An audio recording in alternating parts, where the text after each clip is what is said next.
우리 성탄절 인사 나누기 원합니다. 메리 크리스마스. 옆에 있는 분들하고 하기 원합니다. 메리 크리스마스. 아기 예수님의 평안이 우리 모두에게 함께하기를 원합니다. 성탄절 하루 앞두고 있습니다. 성탄절 예배는 11시에 온 가족 예배로 한 번만 있습니다. 물론 새벽 예배도 있습니다. 일부 예배 때 제가 광고를 안 했더니 가시면서 전부 다들 궁금해했다고 그러시더라고요. 당연히 우리는 11시라고 생각하고 있는데 또 어떤 분은 9시에 혼자 나오시는 분들이 있어요. 내일은 11시에 온 가족 예배 같이 드립니다. 성탄절을 하루 앞두고 교회는 늘 항상 성탄 이브 행사를 합니다. 그런데 보통 저녁에 모여서 행사를 하는데 올해는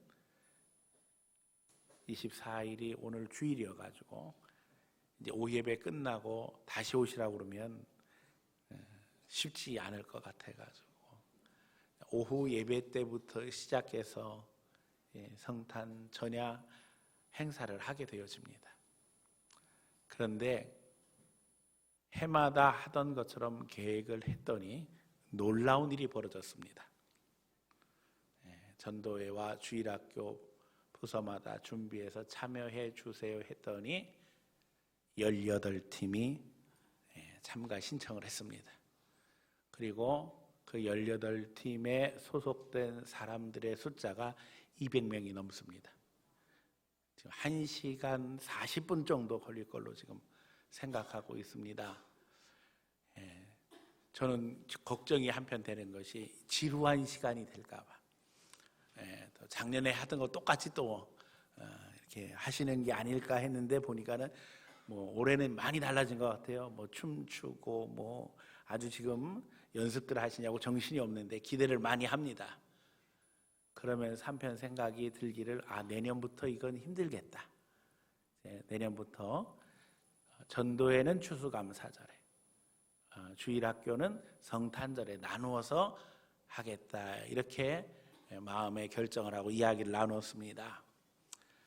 이런 행사가 올해가 마지막 될 것으로 기대를 하면서 이제 여러분 열정을 다해서 해주셔야 되고 또 중요한 건 시상이 있습니다. 그래서 시상해서 세 팀을 상금도 줄 겁니다. 중요한 건 심사위원이 여러분이라는 거예요. 순서지에 누가 잘했나요 해서 잘한 팀을 쓰게 되어지는데 늘 하면 자기 팀을 써요. 그래서 세 팀을 써라. 그래서 전부 다 숫자를 모아서 다 종합해서 이제 내일 1, 2, 3등에 상관없이 세 팀은 10만 원씩 이제 상금을 드리려고 합니다. 갑자기 이제 불이 튈 것 같은데요. 여러분 열심히 해주시고 또 그 가운데 돈을 타는 게 목적이 아니라 당연히 하나님 앞에 영광 돌리는 거, 아기로 오신 예수님을 경배하는 것이 우리 모두에게 감사가 되고 기쁨이 되기를 원합니다. 또 중간중간 퀴즈도 있고 또 상품도 있고 하다 보니까 열심히 참여하시기를 부탁드립니다. 아기 예수님 찬양하며 또 우리에게 은혜 되고 즐거운 시간이 되기도 소원합니다. 이제 본문으로 들어갑니다. 오늘 본문 말씀은 세례 요한의 아버지 사가랴가 구원 역사에 있어서 요한을 예비하셨음을 감사하며 영광 돌리는 내용입니다. 주께서 선지자들을 통해서 말씀하셨음을 기억하며 이제 요한의 사명에 대해 증거하는 것을 보게 되어집니다. 하나님은 예수님 오시기 전에 세례 요한이라고 하는 인물을 준비하심으로 말미암아 주의 길을 예비하게 하셨습니다. 그런데 주님이 준비하신 것은 세례 요한만이 아니었습니다. 주님은 우리 인류가 예수님 오실 때에 그분을 메시아로 모두 다 알아보기를 원했고 그래서 미리 선지자들을 통해서 말씀하시고 준비하셨던 것을 보게 되어집니다. 징조도 주시고 또 그것을 통해서 하나님의 백성들이 그 그 징조를 통해 깨닫기를 원하셨던 것입니다. 성탄절을 하루 앞두고 우리가 성탄절을 준비하며 마음이 분주합니다. 그런데 사실은 우리 주님께서는 우리를 위해서 너무나도 많은 것들을 준비하셨다는 것을 기억하면서 하나님의 은혜를 누리는 시간이 되기를 원합니다. 말씀 증거할 때에 성령께서 여러분 마음에 깨닫게 하시고 그 가운데 감사하며 감격하며 하나님 앞에 나아가는 시간 되기를 예수님 이름으로 간절히 축원합니다. 첫 번째, 선지자를 통해서 이스라엘이 준비하게 하셨다는 겁니다. 예수님이 태어나시기 이전 이스라엘 백성들은 메시아를 향한 기대로 마음이 부풀어 있었습니다. 본문에 여기 사가랴가 고백하는 것처럼 다윗을 통한 하나님의 언약이 이루어질 것을 모두 다 간절히 소망하고 있었습니다. 당시 이스라엘 백성들은 나라를 빼앗기고 로마 제국의 지배 아래서 여러 가지 고통을 당하고 있었어요. 그래서 하나님이 약속하셨던 메시아가 와서 새로운 시대가 열리기를 갈망하고 있었던 것입니다. 특별히 이것은 아브라함 이전에도 존재했던 하나님의 분명한 약속이었습니다. 구약의 수많은 이야기들이 예수님을 향한 예언이었어요. 자, 원시복음, 최초의 복음이라고 알려진 내용이 창세기 3장에 나오지요. 아담과 하와가 타락했을 때 이미 하나님은 말씀하셨어요. 여자의 후손과 뱀이 원수가 될 것이다. 여기서 여자의 후손이 누구예요? 예수님입니다. 이제 뱀은 사단의 세력을 이야기합니다. 그 머리를 짓밟고 예수님께서 승리하실 것을 분명하게 이야기해 주셨습니다. 후에 노아를 택하시고 세상을 심판하신 후에도 하나님의 구원은 셈 족속을 통해서 이루어질 것을 말씀하셨는데 아브라함은 바로 셈의 자손 중에 택함 받은 사람이었습니다. 아브라함은 믿는 자들의 조상이 되었고 이제 그 자손들은 이스라엘 백성으로 불려지면서 구원의 모델이 됩니다. 하나님께서 이스라엘 백성들을 애굽으로 내려보내셔서 큰 민족이 되게 해주셨는데 거기서 그들이 출애굽하게 되어질 때에 하나님이 구원의 역사를 이루시는데 애굽 종교의 잘못된 것들 심판하시면서 하나님의 백성을 구원하시죠. 10가지 재앙이 애굽 땅에 임하게 되어지는데 마지막 재앙이 유월절 역사입니다. 이 유월절 역사는 우리가 잘 아는 것처럼 초태생과 장자가 죽는 재앙이에요. 근데 사실은 이것이 애굽 종교를 완전히 뿌리째 흔드는 것이었던 것이 애굽 종교는 초태생만 제물로 삼고 장자만 제사장으로 세울 수 있었어요. 그러니 이제 장자가 죽고 초태생이 죽으면 누가 제물이 될 것이며 누가 제사장이 되겠어요? 애굽 종교는 종말을 맞이하는 상황이 되는 거죠. 그런데 그때 하나님께서 하나님의 백성들에게는 피할 길을 주십니다. 그게 뭐예요? 어린 양의 보혈입니다. 어린 양을 잡아 그 피를 문 지방과 설주에 바르게 되어지면 재앙의 천사가 지나갈 때 그 피를 보고 그냥 지나간다는 거예요. 이게 이제 영어로 패스오버입니다. 패스오버. 그래 붙여서 패스오버가 유월절이에요. 유월절이라는 말의 뜻이 재앙이 지나가는 절기라는 거예요. 그것을 통해서 어린 양의 보혈이 우리에게 하나님의 은혜가 됨을 증거하셨지요. 그리고 예수님은 이 유월절 어린 양으로 우리에게 오셔서 십자가 지심으로 말미암아 그 보혈의 공로 은혜 가운데 우리가 지금도 구원을 누리고 있는 것입니다. 이스라엘 백성들이 출애굽해서 하나님이 약속하신 가나안 땅에 들어와서 이제 하나님이 원하시는 나라를 이루게 되어질 때에 세움받은 왕이 다윗입니다. 다윗이 하나님 앞에 간절한 소원이 있었는데 그것이 성전을 건축하는 일이었어요. 성전을 건축하고자 할 때 하나님이 다윗에게 말씀하십니다. 네가 나를 위해서 집을 짓는 것이 아니라 내가 너를 위해서 집을 지어줄 것이다. 예수님께서 이제 성전에서 사역하실 때 이렇게 말씀하셨어요. 이 성전을 헐라 그러면 3일 만에 다시 일으킬 것이다. 여기서 예수님이 일으키실 성전은 바로 예수님 자신을 이야기하는 것이었어요. 예수님이 부활하심으로 말미암아 이제 예수님은 하나님의 성전으로 더욱 굳건히 서시게 되어지고, 더 놀라운 것은 우리 모두가 다 예수 그리스도의 지체가 되어지고 성령님 우리 안에 역사하심으로 우리가 성전이 되어서 살아가게 되었다는 것입니다.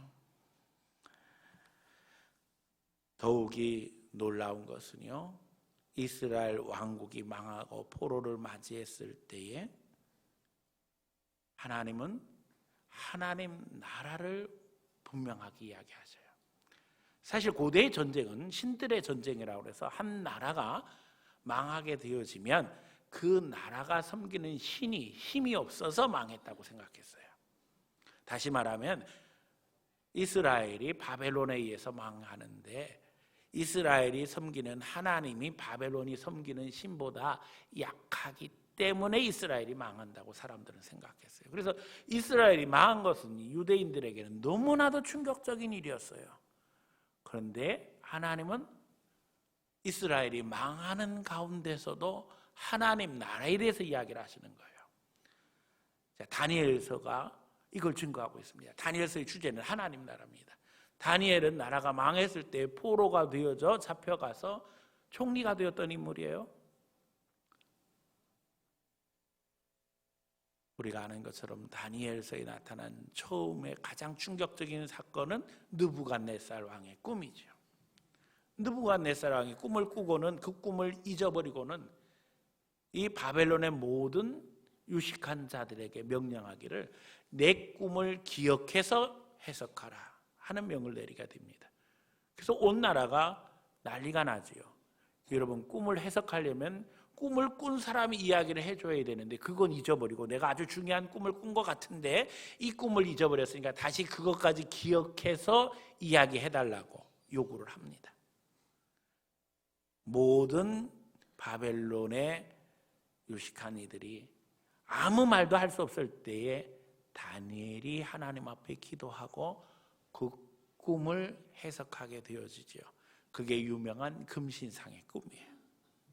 왕이요, 왕이 꾼 꿈이 이렇습니다. 그리고 큰 금신상을 보았는데 머리는 금, 그 다음은 은, 동, 철, 그 밑에는 얼마는 철이고 얼마는 흑인 금신상입니다.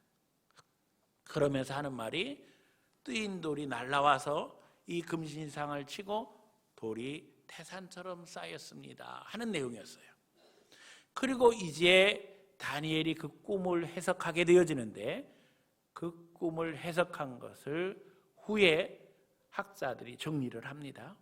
자, 금은 바벨론이라는 거예요. 은은 메데 바사, 인류 역사에 나오는 페르시아입니다. 그 다음은 헬라, 그 다음은 로마, 그리고 이어지는 인간의 역사인 거예요. 그런데 중요한 것은 뜨인 돌이 날라와서 그 금신상을 쳤다는 거예요. 그 뜨인 돌은 바로 누구예요? 예수님을 이야기하는 거예요. 세상 나라는 무너지고 예수님의 주권이 세워질 것인데 돌이 태산처럼 쌓일 것이다. 이 돌은 바로 우리를 이야기하는 거예요. 하나님의 백성들이 하나님의 나라를 이루게 될 것을 이야기하는 거예요. 바벨론이 이스라엘을 공격함으로 이스라엘이 망했어요. 그리고 이스라엘의 유력한 자들을 포로로 잡아갔는데 하나님은 거기서 이야기하시는 거예요. 이스라엘이 망했다고 하나님 나라가 망한 게 아니란다. 하나님 나라는 바벨론보다 더 크고 위대한 나라일 뿐만 아니라 바벨론 뒤에 인간들이 세계를 지배하는 나라들을 세우겠지만 그 모든 나라들은 결국 메시아를 통해서 무너지게 될 것이라는 것이었어요. 여러분, 우리가 잘 아는 것처럼 예수님께서 자기 자신을 향해서 즐겨 쓰신 명칭은 인자였습니다. 사람들은 예수 그리스도를 메시아라고 불렀고 예수님께서 이제 로마 세력을 물리치고 나라를 세우시기 원했는데 예수님은 정작 자기 자신을 향해서 늘 인자라고 부르셨어요. 근데 이 인자라는 단어는 조금 전에 이야기했던 다니엘서의 핵심 단어입니다. 다니엘서 7장에 보면 옛적부터 계신 이가 인자 같은 이에게 하늘과 땅의 권세를 주시는 장면이 나와요. 여기 옛적부터 계신 이는 누구예요? 하나님. 인자 같은 이는 예수님이신 거예요. 그리고 이제 예수님은 마태복음 28장 하늘로 승천하시는 그 장면에서 다니엘서 7장이 성취되었음을 선포하세요. 하늘과 땅의 모든 권세를 아버지께서 내게 주셨으니 이렇게 선포합니다. 다시 말하면 예수 그리스도를 통해서 하나님 나라가 이루어지셨다는 거예요. 이제 이 이루어진 하나님 나라를 통해서 주님은 우리가 다 하나님 백성이 되게 하시고 그 가운데 은혜를 누리게 하셨다는 겁니다. 나라가 이스라엘 백성들이 위기를 겪을 때 주님은 메시아에 대한 소망을 주시면서 우리가 너무나도 잘 아는 유명한 말씀들을 주셨어요. 처녀가 잉태하여 아들을 낳으리니 그 이름을 임마누엘이라 하리라. 이사야서 7장 14절 말씀입니다. 그런가 하면 이사야 9장 6절 이는 한 아기가 우리에게 낳는데 한 아들을 우리에게 주신 바 되었는데 그 어깨에는 정사를 메었고 그 이름은 기묘자요 모사라 전능하신 하나님이라 영존하시는 아버지라 평강의 왕이라 할 것임이라. 또 미가복음 5장 2절 동방 박사가 예루살렘 가서 메시아가 어디에서 났느냐고 물었을 때에 서기관들이 율법 책을 읽어서 예수님이 어디서 났는가를 가르쳐주는 구절이에요. 베들레헴 에브라다에 너는 유다 족속 중에서 작을지라도 이스라엘을 다스릴 자가 내게서는 내게로 나올 것이라. 그는 그의 근본은 상고의 태초이니라. 또 그런가 하면 스가랴서 9장 9절은 예수님께서 낙이 타고 예루살렘 입성하실 것을 아주 정확하게 예언했어요. 시온에 따라 크게 기뻐하고 기뻐할지어다 예루살렘에 따라 즐거이 부를지어다. 보라 내 왕이 내게 임하나니 그는 공의로우며 구원을 베풀며 겸손하여서 나귀를 타나니 나귀의 작은 것 곧 나귀 새끼니라.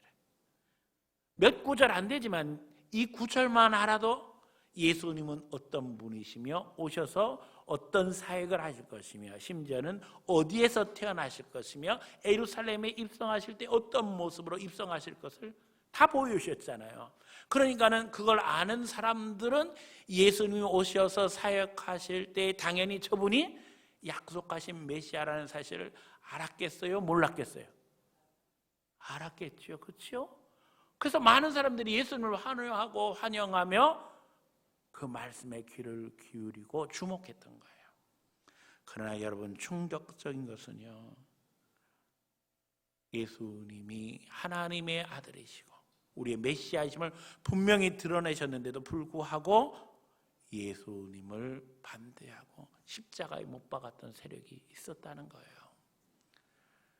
오늘도 우리는 뉴스에서 가자 지구의 전쟁이 계속되고 있는 것을 듣고 있습니다. 오늘 아침에는 예수님이 태어나셨던 베들레헴의 성탄절 모든 행사가 다 취소되었다는 뉴스가 전해졌어요. 사실 우리가 알고 있는 성경의 거의 대부분의 지역들이 지금 팔레스틴 수하에 있습니다.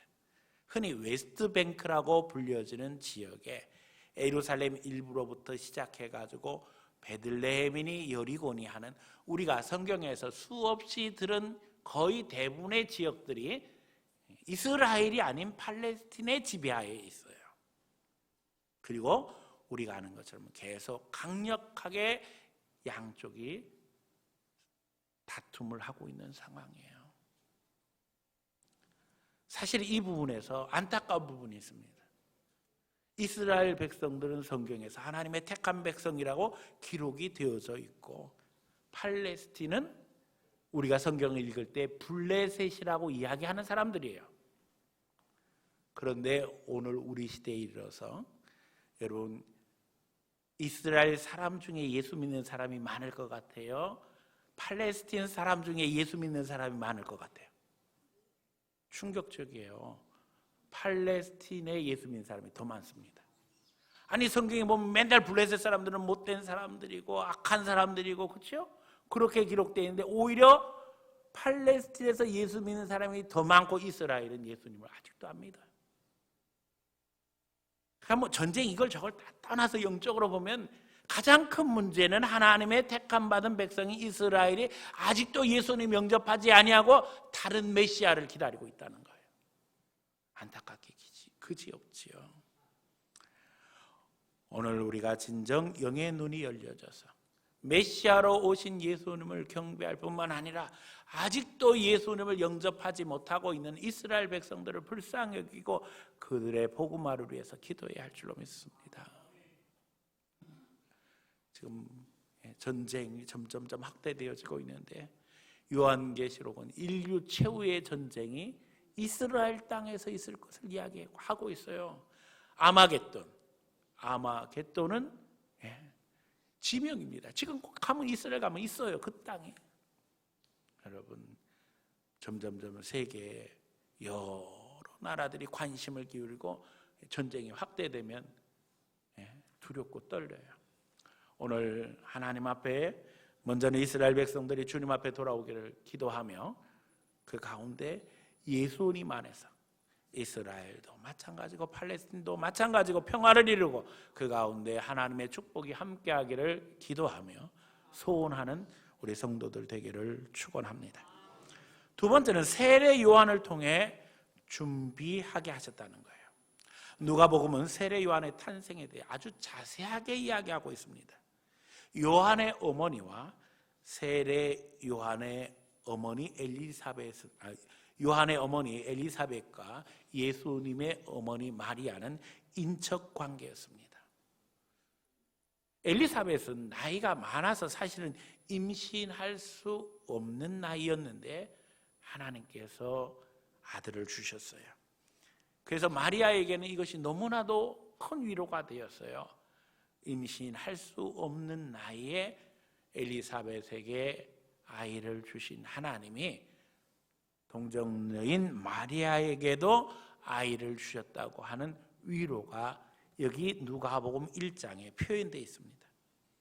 오늘 우리가 읽은 본문의 사가랴는 그의 아내 엘리사벳과 나이가 많아서 아이를 얻을 수 없고 포기한 상황이었어요.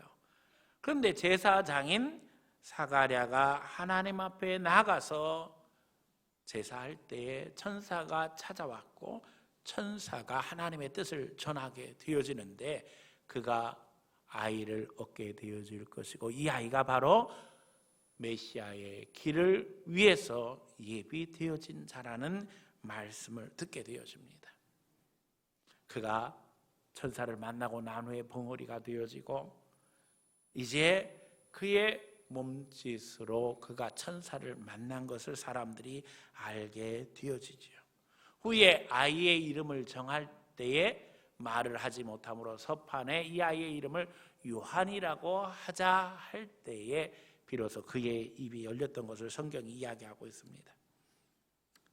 스가랴는 아이가 태어난 후에 입이 열리고 하나님을 찬양하게 되어지고 오늘 우리가 읽은 본문이 하나님을 찬양과 동시에 세례 요한의 사명을 이야기하는 내용입니다. 앞에는 두 여인이 이제 뱃속에 아이들이 어떤 관계 속에서 어떤 사역하게 될 것을 함께 나누는 내용도 담겨져 있습니다.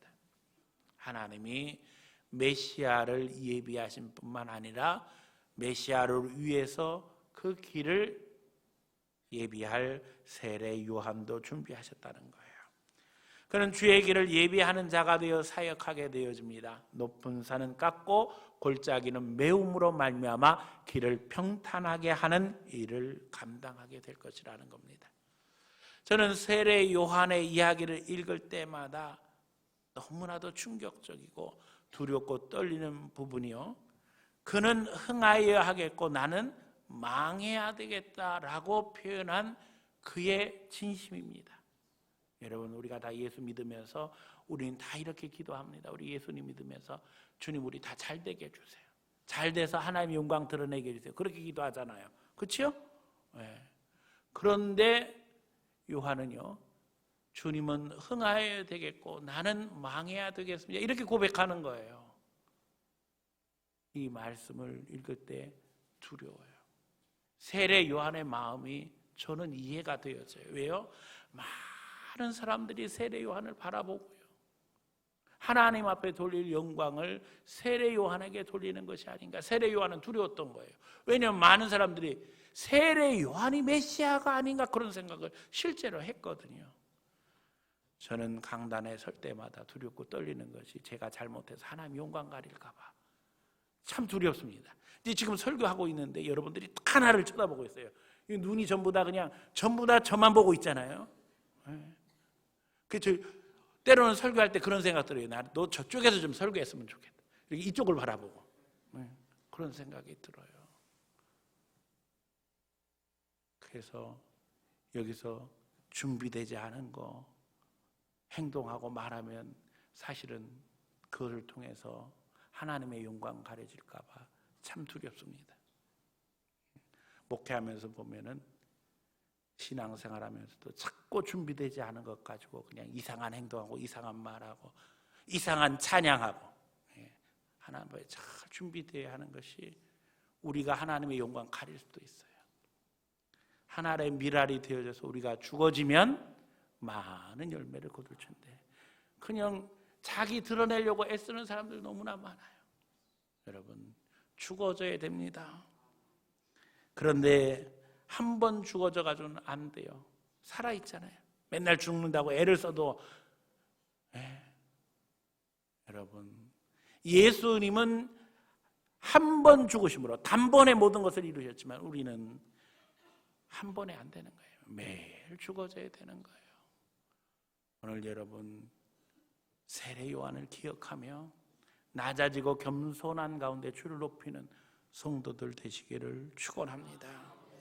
요한이 도구가 되었듯이 우리도 이제 도구가 되어야 될 것이, 시대가 달라져서 이제는 우리는 예수님의 재림을 준비하는 사람들이에요. 다시 오실 예수님을 기대하며 우리 자신을 낮추고 겸손한 가운데 하나님을 바라볼 때 비로소 주님 앞에 섰을 때에 잘했다 칭찬하실 것이고 우리에게 넘치는 상급으로 함께 하실 줄 믿습니다. 세 번째는 인류 역사를 통해서 주님은 준비하셨다는 거예요. 이미 다니엘서에 대한 이야기를 말씀드렸습니다. 주님은 인류 역사에서 하나님 나라를 증거하심으로 말미암아 하나님이 주인 되심을 드러내셨어요. 다니엘서 전체의 주제가 하나님 나라는 이야기를 말씀드렸습니다. 오늘 누가복음을 기록한 누가의 사상 속에서도 철저하게 이 사상은 중심 사상입니다. 이 장에 아구스토가 영을 내려서 호정영을 내림으로 말미암아 예수님께서 베들레헴에 오신 이야기를 하는데 사실은 그 이전에 이미 예수님께서 베들레헴에 태어날 것을 말씀하셨다는 것을 이야기하잖아요. 그 얘기는 무슨 얘기예요? 아구스토의 계획 이전에 누구의 계획이 있었다는 거예요? 하나님의 계획이 있었다는 거예요. 하나님은 철저히 인류 역사를 주도하시면서 메시아의 길을 예비하시고 구원의 길을 여셨습니다. 사람들은 흔히 모든 길은 노마로 통한다고 이야기합니다. 노마는 많은 길을 만들었어요. 그런데 복음 전도자들은 그 길을 따라 복음을 전하게 되어집니다. 예수님 당시에 지중해 연안의 많은 나라들은 헬라어를 공용어로 사용하게 되어집니다. 알렉산더가 세계적인 제국을 이룸으로 말미암아 헬라어가 공용어가 되어지는데 놀라운 것은 신약 성경이 헬라어로 기록되어지죠. 이걸 통해서 그 당시 수많은 사람들이 예수님의 말씀을 읽을 수 있게 되었다는 거예요. 헬라 제국도 마찬가지고 로마 제국도 마찬가지고 세상 나라를 이루려고 애쓰고 발버둥 쳤지만 결국에는 하나님의 계획 속에 있었다는 것입니다. 바벨론으로 말미암아 유대인들이 포로 생활을 하게 되어지지만 이 포로 생활은 성경 중심의 신앙 생활을 회당 중심으로 바꾸는 획기적인 계기가 되었습니다. 이것은 교회 신앙 생활의 원형이 되었어요.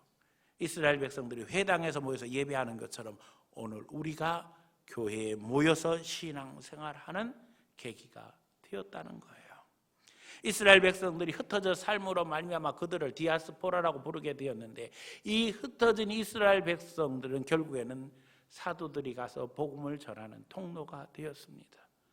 결국에는 모든 것들이 하나님의 계획 속에 있었다는 거예요. 역사는 하나님이 준비하신 목표를 향해서 달려왔고 이제 계속 달려가고 있습니다. 아기 예수님의 성탄을 준비하신 하나님은 인류 최종의 심판도 준비하신다는 것을 기억하는 성도들 되시기를 축원합니다. 이제 그 준비에 하나님이 선지자들을 통해서 역사하신 것처럼 우리도 선한 방향에서 하나님의 도구가 되기를 소원하며 이 성탄절을 준비하는 성도들 되시기를 축원합니다. 하나님은 시대마다 하나님의 사람들을 들어 사용하셨습니다. 눈이 열리면 말과 행동이 달라지게 되어집니다. 모르면 무지하게 행동합니다. 구원의 역사 속에서 하나님은 우리를 여기 불러 모아 주셨고 주님의 일을 감당하게 하고 계십니다. 여기에 지금 그냥 앉아 있는 게 아닙니다. 주님께서 불러 모아 주셨을 뿐만 아니라 우리가 감당해야 할 몫이 있다는 사실을 기억하는 성도들 되시기를 축원합니다. 낮아지고 겸손한 가운데 주를 높이며 섬기며 사랑하며 헌신하는 하나님의 사람들이 되기를 축원합니다. 사실 우리 교회는 이런 분들이 많이 있습니다. 보이지 않는 곳에서 헌신하고 봉사하는 일꾼들이 있기에 오늘 우리 교회의 부흥과 성장이 이루어지고 있는 줄 믿습니다. 지금도 식사 봉사로 헌신하는 분들, 보이지 않는 곳에서 청소하고 또 나가서 열심히 노방전도하는 분들이 얼마나 자랑스러운지 모르겠습니다. 어제는 갑자기 점심 초대를 받았습니다. 목사님 점심 식사라 같이 가시죠. 청소당번들이 모여서 청소를 하고는 이제 연말이니까 식사를 같이 한다고 저를 초청했습니다. 그래서 저도 같이 식사를 했습니다. 청소는 안 하고 밥만 먹었습니다. 그런데요, 청소대원들이 모여서 하나님이 베푸시는 은혜에 대해 간증하는 거예요.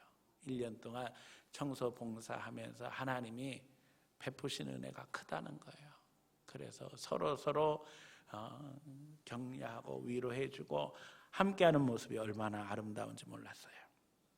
또 저녁에도 우리 교인들과 식사를 함께 했는데 성경 공부팀이 이제 사실은 지난주에 거의 대부분의 분들이 모였는데 못 모이신 분들이 몇 가정 있어서 함께 했습니다. 지난주에도 마찬가지였지만 어제도 하나님께서 허락하신 성경 공부에 너무 감격스러워서 고백하고 간증하고 격려하는 시간이 됐어요. 제가 처음에 얼마 동안 하겠다는 이야기를 하지 않고 그냥 성경 공부한다고 했을 때 거의 대부분의 분들이 몇 주로 끝날 줄 알고 시작을 한 거예요. 그런데 이게 점점점 길어지더니 1년 만에 끝난 거예요. 그래서 전부 다들 그 얘기를 하는 거예요. 이렇게 길어질 줄은 몰랐습니다. 제가 끝날 즈음에 이야기했어요. 이건 1년으로 끝나는 게 아니라 사실은 4년 동안 계속되는 과정입니다. 모두가 다 하는 이야기가 우리가 다 발목 잡혔습니다.